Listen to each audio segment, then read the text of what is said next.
સુરતમાં હત્યાના બનાવોમાં વધારો થઈ રહ્યો છે ત્યારે અથવા વિસ્તારમાં સગ્રામપુરા તલાવડી ખાતે બિલ્ડર આરિફ કુરેશીની હત્યા કરવામાં આવી હતી। સરા જાહેર 3 થી 4 ઇસમોએ હત્યા કરતા ચકચાર મચી ગઈ હતી। જૂના ઝઘડાની અદાવતમાં હત્યા કરાઈ હોવાની આશંકા વ્યક્ત કરવામાં આવી રહી છે।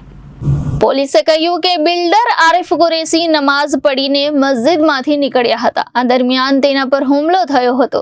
એ રસ્તા પર પડી ગયા હતા। બાદમાં તેને તીક્ષ્ણ હથિયારના ઘા ઝીકી દેવામાં આવ્યા હતા, જેથી તેનું મોત નીપજ્યું હતું। 55 વર્ષના મૃતકની ઉંમર હતી।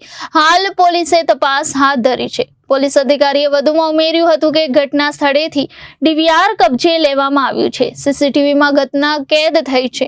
2 શંકાસ્પદના ફોટો પણ સામે આવ્યા છે। પોલીસની ટીમ આરોપીઓને શોધવાનો પ્રયત્ન કરી રહી છે। ઝડપથી આરોપીઓને ઝડપી લઈ હત્યાનું કારણ પણ સામે આવી જશે। જો કે રોજે રોજ હત્યા સહિતની ઘટનાઓને લઈ પોલીસની કામગીરી પર સવાલો ઊભા થઈ રહ્યા છે। ये अठवा पुलिस स्टेशन में तलावड़ी एरिया में एक आरिफ कुरैशी करके 55 साल के बिल्डर हैं। वो नमाज़ पढ़ के बाहर निकल रहे थे तो 2 लड़कों ने रोड से उनके ऊपर हमला किया। वो स्कूटी पे थे, नीचे गिर गए। बाद में दोनों लड़कों ने रोड से पीट के उनकी हत्या कर दी और वहाँ से भाग गए। तो अभी उनकी बॉडी को वहाँ से रिमूव करके पोस्टमार्टम के लिए भिजवाया गया है।